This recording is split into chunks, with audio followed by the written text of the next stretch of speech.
Halo, selamat pagi buat semua anak-anak Ibu. Masih tetap semangat, masih tetap di rumah, belajar dari rumah. Walaupun belajar dari rumah, kita harus tetap semangat, harus tetap protokol kesehatan. Kalau keluar jangan lupa pakai masker, dan juga jangan lupa cuci tangan atau pakai hand sanitizer ya. Oke, hari ini kita belajar prakarya nih, masih kembali lagi dengan Ibu, yaitu Ibu Wahyuni Teresia. Nah, di mana untuk materi pertama ini, kita akan bahas tentang kerajinan dari bahan keras kayu bambu, rotan, dan tempurung kelapa.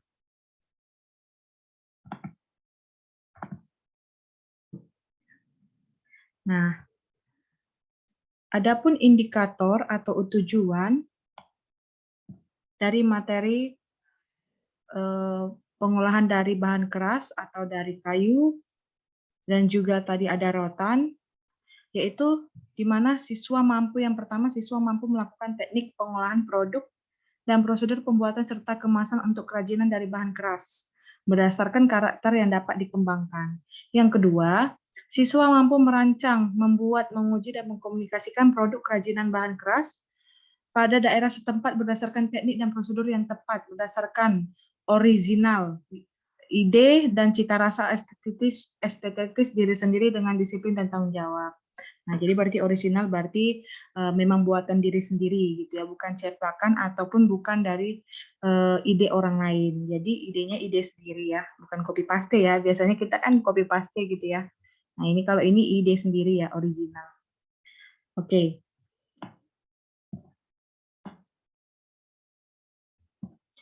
Kemudian produk kerajinan dari bahan keras atau dari kayu, bambu, rotan, dan tempurung kelapa yang pertama akan kita bahas satu-satu, yaitu pertama kita bahas tentang kayu. Nah, kerajinan kayu atau woodcut merupakan produk yang sudah lama ditekuni masyarakat Indonesia. Nah, setiap daerah memiliki motif kayu atau corak ukir kayu yang mempunyai nilai keindahan dan keunikan sendiri. Nah, macam-macam kayu kita tahu ada kayu jati, mahoni, pinus, sawo, nangka, dan kelapa. Itu merupakan macam-macam kayu ya. Ya, yang sering ada di daerah kita misalnya ada kayu pinus gitu ya. Nah, kelapa, ternyata kelapa dan nangka ini bisa dikelola gitu ya. Nah, ini contohnya ya. Nah, hiasan topeng dari kayu jati ya. Ini biasanya dari Jawa ya. Kalau yang orang Jawa biasanya tahu ini ya, hiasan topeng dari kayu jati. Lalu kemudian miniatur perahu yang diproduksi dari bahan kayu. Nah, biasanya banyak ya kita jumpa-jumpa ya. Seperti misalnya dari rotan juga, dari kayu juga gitu ya. Dari kayu jati. Ini yang terutama pada kayu ya.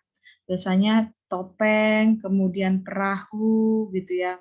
Nah, biasanya juga gantungan kunci gitu ya. Bisa dibuat miniatur ya. Gantungan kunci ada yang dari kayu. Misalnya kayak contoh contoh sederhananya ya seperti Laketoba, misalnya gantungan kunci dari Laketoba itu kan terbuat dari kayu, atau misalnya patung-patung, nah terbuat dari kayu.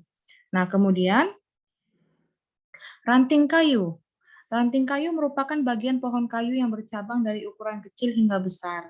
Teknik yang digunakan dalam proses pembuatan kerajinan dari ranting kayu adalah konstruksi atau constructing. Nah, ranting pohon dapat dijadikan kerajinan kan?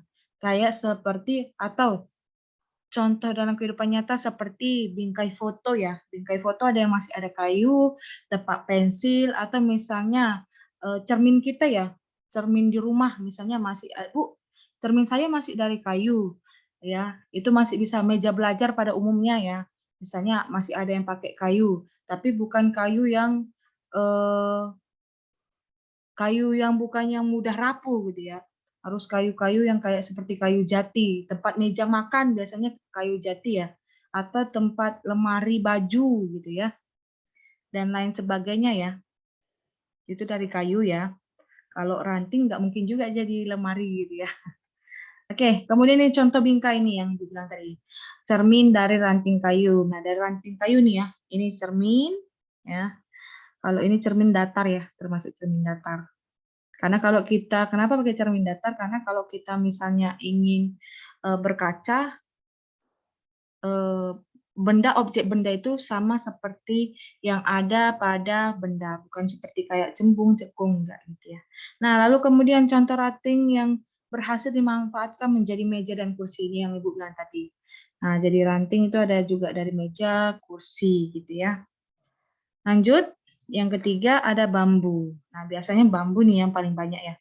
Ketersediaan bambu tidak akan habis selama kita selalu menjaga dan melestarikannya. Bambu yang memenuhi syarat untuk dijadikan sebuah kerajinan adalah bambu yang tidak terlalu tua dan juga tidak terlalu muda. Nah, bambu merupakan tanaman yang dapat tumbuh subur di wilayah tropis. Nah, wilayah tropis berarti yang musim hujan dan musim panas gitu ya. Nah, kemudian bambu biasanya contohnya bonggol bambu dapat dimanfaatkan sebagai kerajinan bingkai foto ya. Kemudian hiasan lampu yang diproduksi dari bahan bambu. Nah, dan sekarang ini lagi ngetrennya atau lagi musimnya kafe-kafe buat ukiran-ukiran dari bambu gitu ya. Karena supaya terlihat unik ya, unik dan juga dia khas gitu. Kalau misalnya eh, di kafe-kafe kan biasanya memang bahkan ada yang duduk lesehan itu pakai bambu-bambu gitu ya. Nah, jadi bambu ini banyak yang bisa dikelola gitu atau dimanfaatkan. Kemudian rotan. Rotan merupakan jenis tanaman pinang-pinangan yang hidup memanjat atau merambat dan tumbuh baik di alam tropis. Bagian dari tanaman rotan yang paling banyak dimanfaatkan untuk membuat kerajinan adalah batangnya ya. Jadi batang dari tanaman rotan ya. Jadi bukan pada akar. Nah, jadi berarti dia yang dipakai adalah batangnya ya. Karena batang itu merupakan yang paling kokoh. Nah, getah rotan dapat digunakan sebagai bahan baku pewarnaan pada industri keramik dan farmasi. Farmasi berarti bagian obat-obatan ya. Nah, kursi yang terbuat dari bahan rotan nih ya, banyak kita ketemui dalam kehidupan sehari-hari atau di alat-alat perabotan rumah tangga ya. Kursi dapat dibuat dari bahan rotan, memiliki kesan ringan, unik, dan dinamis. Nah, kemudian tas juga. Nah, ternyata tas dapat diproduksi dari anyaman rotan. Lalu kemudian apa biasanya? Tidak jauh misalnya pukulan tilam gitu ya. Ada misalnya ada tilam, pukulan tilam ya. Lalu kemudian rotan apalagi dipakai untuk biasanya untuk eh, nanak nasi gitu ya atau sendok nasi. Sendok nasi masih bisa pakai rotan ya. Itu ya, banyak macamnya ya. Nah, lalu ada yang kelima, tempurung kelapa. Buah kelapa yang telah diambil dagingnya akan menyisakan sebuah tempurung ya. Nah, kalau biasanya kita kelapa misalnya untuk biasanya masak daging gitu ya. Nah, ternyata tempurungnya itu bisa dimanfaatkan dalam kehidupan sehari-hari, terutama bagian prakarya. Nah, dia dapat dijadikan sebuah kerajinan. Nah, tempurung kelapa berpotensi menjadi aneka kerajinan tangan yang bernilai seni. Seni berarti apa? Keindahan gitu ya, berhubungan dengan keindahan dan nilai. Nah, terumpurung kelapa yang disusun menjadi sebuah lampu hias nih ya, sangat menarik ya. Dari tempurung kelapa ya dipotong satu-satu, dijadikan bola lampu gitu ya. Lampu hias. Kemudian tempurung kelapa dijadikan sebuah peralatan minum yang unik dan terlihat alami. Nah, ini biasanya tinggal di keraton-keraton masih di Jogja ya, biasanya minumnya pakai ini. Pakai gelas yang terbuat dari kayu, gitu ya. Tengko juga ya, teko masih ada beberapa yang masih pakai gitu ya di kalangan masyarakat dan biasanya dijual bukan dengan harga yang murah gitu ya, karena dia kan dibentuk, diukir juga secara menarik gitu ya, menarik supaya para konsumen bisa mampu membeli gitu ya. Dan juga biasanya dijual dari sekitaran 50.000 ke atas ya. Apalagi terutama bagian hiasan lampu gitu ya. Nah, karakteristik bahan alat teknik dan proses pembuatan produk kerajinan yang memiliki fungsi hias. Yang pertama, kayu. Untuk mengolah kayu menjadi barang kerajinan, biasanya teknik yang digunakan adalah memahat ya. Pahat, berarti atau dalam bahasa Inggrisnya carving. Nah, teknik carving adalah teknik pembuatan kerajinan yang dilakukan melalui proses pengambilan bagian-bagian dari bahan yang tidak diperlukan pada material yang dipahat. Nah, dalam memahat diperlukan desain yang telah dirancang sebelumnya. Nah, jadi kalau dalam memahat itu harus ada teknik-tekniknya, harus ada harus ada langkah-langkahnya. Nah, supaya bisa menghasilkan ukiran yang unik ya. Sesuai dari yang udah dirancang ya. Jadi dia ada kerangkanya dulu, digambar dulu, mau sesuai seperti apa, kemudian dilakukanlah pengolahannya sesuai dengan teknik-teknik dan langkah-langkahnya. Kemudian terbentuklah gitu ya. Jadi semuanya penuh prosedur gitu ya, atau dirancang ya. Lalu kemudian ini merupakan gambar dari beberapa kayu yang sudah dibelah untuk industri mebel. Nah, biasanya mebel-mebel, meja untuk misalnya meja makan, meja belajar ya. Lalu kemudian perajin yang memanfaatkan kayu limbah mebel untuk dijadikan kerajinan hiasan ukiran. Nah, biasanya ukiran-ukiran misalnya pada apa ya, pada banteng, biasanya kepala banteng ya. Biasanya ukur-ukur dari kayu ya, yang biasanya dipajang-pajang di rumah-rumah gitu. Misalnya orang-orang Toraja gitu ya. Orang-orang Nusa Tenggara, orang Kalimantan, Sulawesi, biasanya masih eh, mengenal namanya patung yang ada di rumah itu pakai kelapa gading, tapi itu biasanya dibentuk dari kayu. Atau ada juga sih yang langsung dari kepala sapi gitu ya, dari tanduk sapi gitu ya, tapi kebanyakan diukir dari kayu. Nah, kemudian ini ada limbah kayu, gambar limbah kayu yang diolah menjadi sebuah miniatur kereta api. Unik ya, dia jadi kereta api ya, unik ya. Biasanya kalau yang kita tahu selama ini kan pakai remote gitu ya, remote control atau misalnya pakai listrik gitu ya. Nah, ternyata ini yang sederhana, kayu. Nah, jadi miniatur kereta api, unik ya. Lalu kemudian kayu sisa limbah yang diproduksi menjadi tempat telepon genggam dengan bentuk biola. Ini dia. Ya, banyak kita jumpai ya, misalnya di tempat-tempat memang pengolahan kayu gitu atau mebel gitu ya. Baik di tempat yang biasanya jual kursi, jual cermin gitu ya. Biasanya memang terdapat mereka menjual seperti ini gitu yang unik-unik. Ini seperti miniatur kereta api, lalu kemudian ini dia tempat telepon genggam dengan bentuk biola. Unik ya. Lalu kemudian yaitu bambu. Kerajinan anyaman bambu banyak dijadikan untuk digunakan tikar ya. Ya memang biasanya bambu digunakan tikar, dinding rumah ya, atau dinding biasanya kalau kita di kota pun, di kafe-kafe pun masih pakai bambu gitu ya. Karena bambu itu kalau diukir jadi unik gitu ya. Dan juga lainnya. Produk seni kerajinan anyaman bambu dapat diolah dengan peralatan yang masih sederhana, menggunakan gergaji dan catut bersungut bundar. Nah, dia menggunakan gergaji ya. Lalu kemudian bambu yang dipilih yaitu bambu yang sudah matang dengan ruas yang panjang ya. Biasanya memang bambu yang masih yang sudah matang yang diambil ya. Kalau masih muda belum bisa ya untuk diukir ya.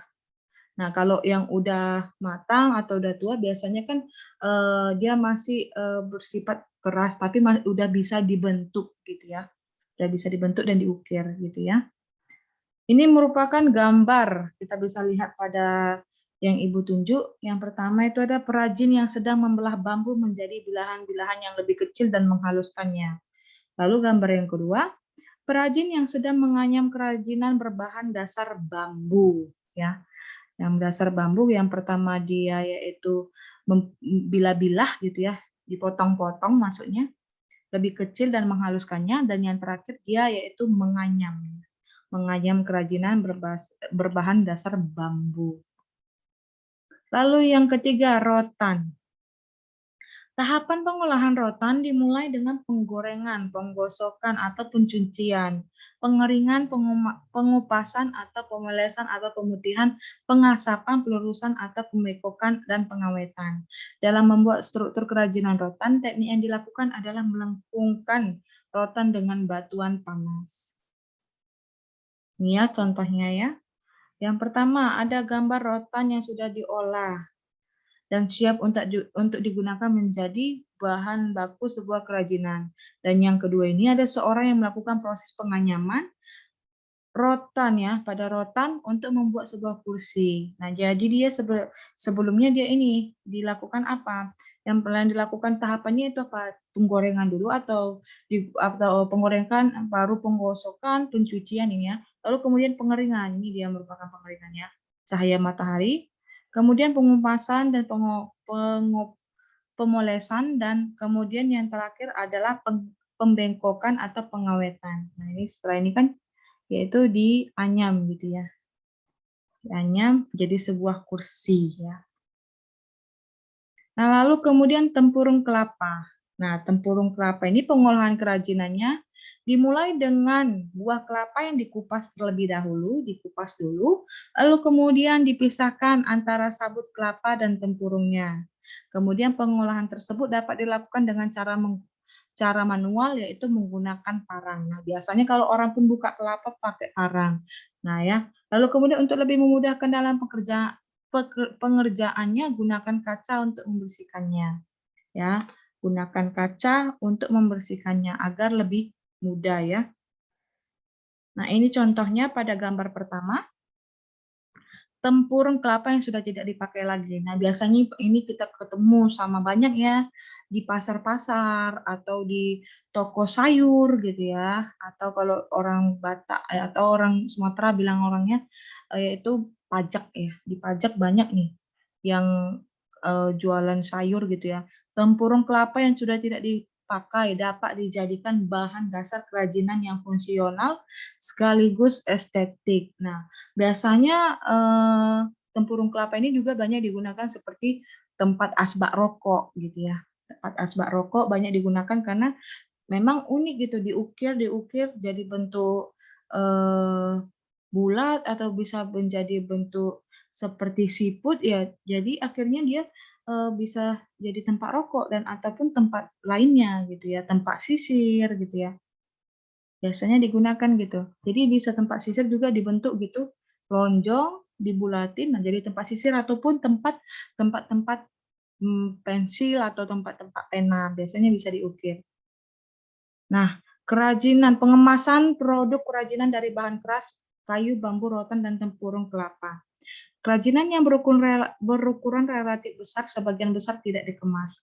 Kerajinan yang berukuran kecil agar penampilannya menarik, produknya dikemas. Tujuannya yaitu agar terlihat anggun, estetik, dan tahan lama. Jadi dia dikemas gitu ya, dikemas agar yaitu yang pertama dia terlihat menarik dan juga dia tidak cepat basah gitu ya. Kenapa dibungkus seperti bingkai yang ada di samping nih. Sebuah bingkai dari susunan bambu vertikal yang dirajut dengan tali ya, dikemas dia ya, dimasukkan ke dalam sebuah kotak box gitu ya. Nah, biar dia kenapa? Dia tidak mudah terkena air gitu ya.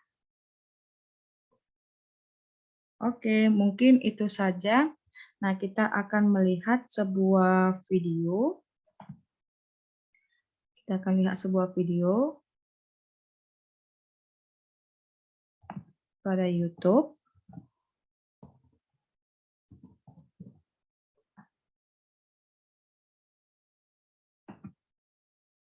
Ya, pada YouTube.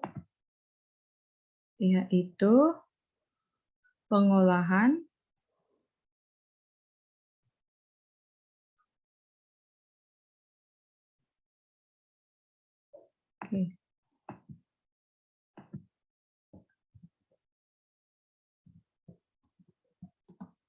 pengolahan bahan keras kayu.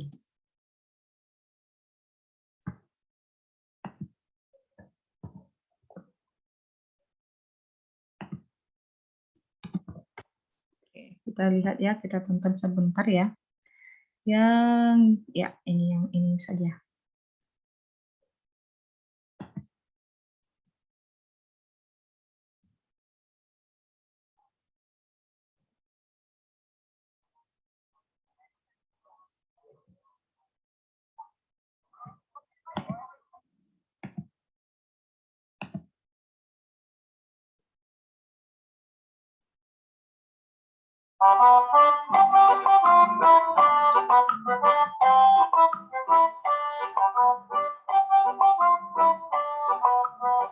Ini tempat vas bunga ya.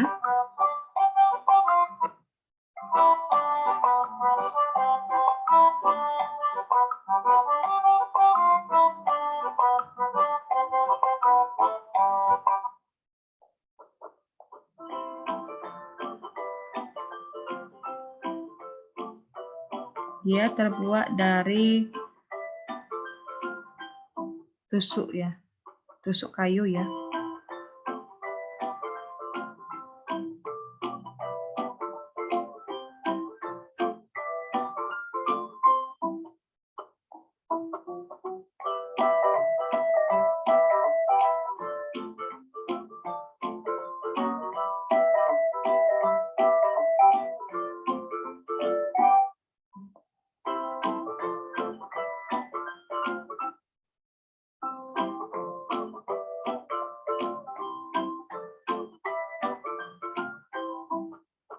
Dilengketkan pada sebuah lem ya.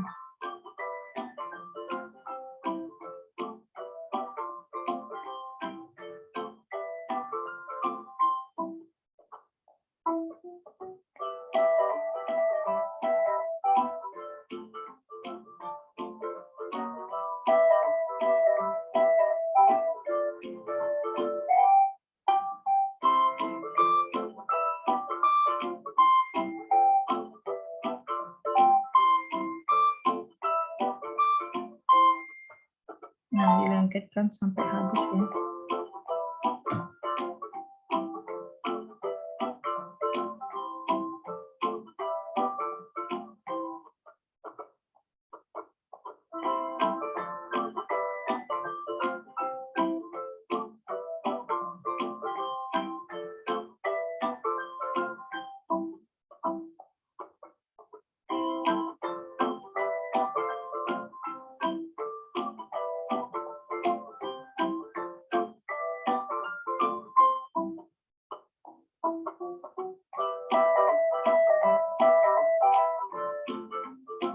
Pakai pena Faber-Castell ya.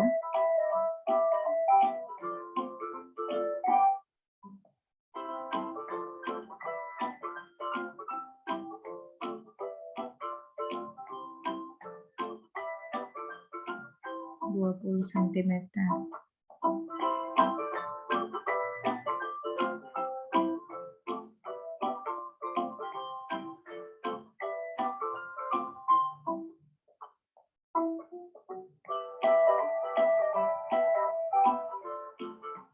Dipotong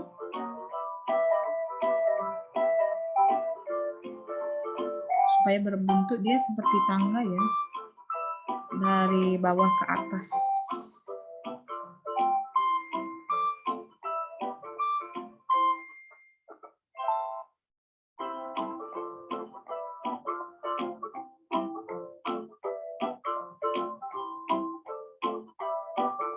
Dari kardus, kertas karton.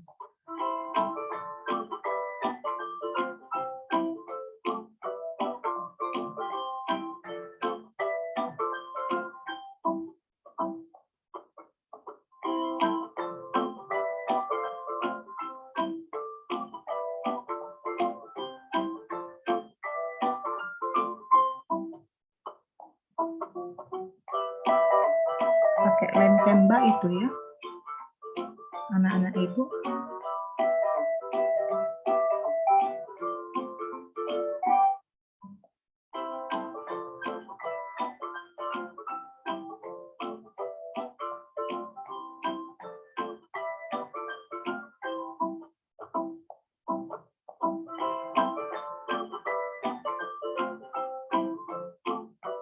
Dibuatlah untuk dasar bawahnya ya.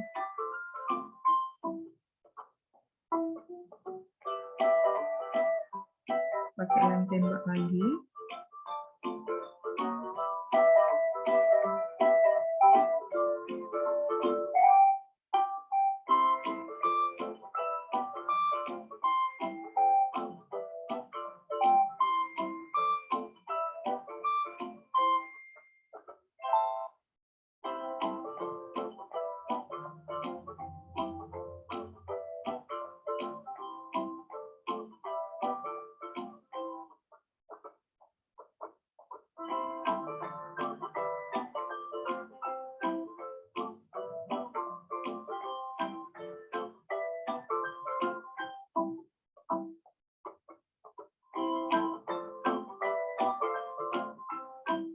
diratakan ya.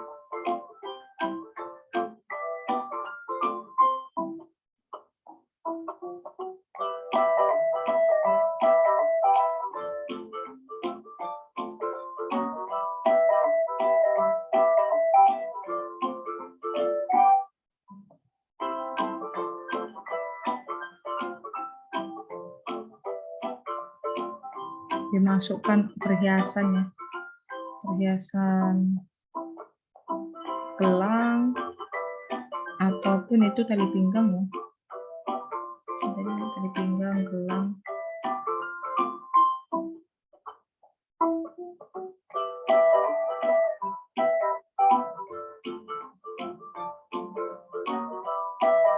Direkatkan dulu ya.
Dirapatkan bagian bawah lagi.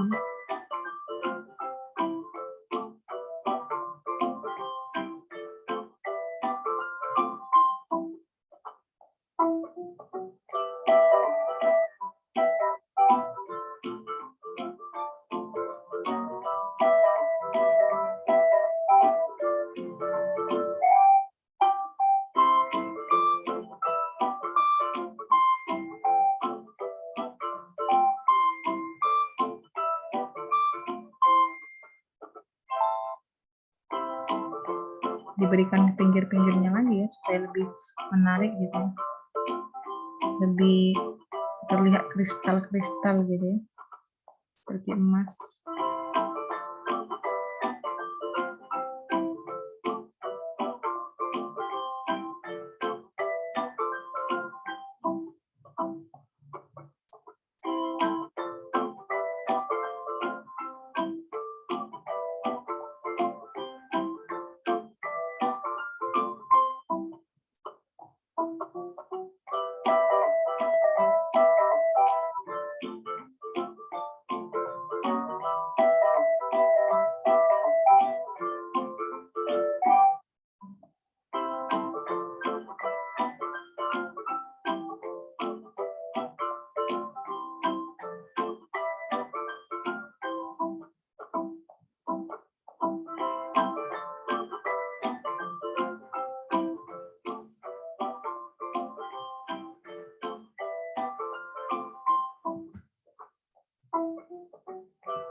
Oke, itu dia ya. Itu dia ya, merupakan dari pengolahan dari kerajinan bahan keras seperti kayu tadi ya. Itu contohnya yaitu seperti tadi yaitu pembuatan tempat bunga gitu ya, atau vas bunga dari kayu. Dia sederhana, yaitu yang digunakannya adalah kayu dari tusuk gigi atau misalnya dari kayu tusuk gitu ya. Nah, lalu kemudian untuk semester ini di prakarya Ibu harapkan nanti ada beberapa materi selain dari bahan keras, bahan lunak, kemudian ada berhubungan dengan listrik, kemudian ada berhubungan dengan hiasan model campuran gitu ya. Jadi Ibu berharap nanti untuk prakarya kalau bisa hasil produk akhir 1 orang per orangnya harus ada. Jadi misalnya, Bu, saya ingin mau buat mengenai tentang buat ini Bu, cermin dari kayu boleh. Bu, saya mau buat Bu ukir patung boleh. Bu, saya mau buat tempat bunga, pas bunga dari kayu boleh. Nah, jadi setiap orang itu harus ada kreasinya setiap apa yang di idenya yang merupakan yang benar-benar emang hasil buatan sendiri gitu ya, dari sendiri. Kalau memang mau dibantu orang tua boleh, bantu kakak, abangnya, atau adiknya boleh. Jadi mungkin itu aja pertemuan hari ini mengenai tentang kerajinan dari bahan keras, di mana yang nantinya siswa yang mampu untuk melakukan teknik pengolahan, prosedur pembuatan, serta mampu menghasilkan sebuah produk ya. Mungkin itu saja penjelasan Ibu mengenai tentang pengolahan dari bahan keras. Tetap semangat, dikerjakan LKS-nya di bab pertama, dan jangan lupa dikumpulkan minggu depan. Tetap jaga kesehatan, jaga jarak, pakai masker apabila keluar rumah. Tetap semangat belajar daringnya. See you. Thank you for today. Terima kasih sudah menonton. Jangan lupa like, comment, and subscribe ya. Terima kasih.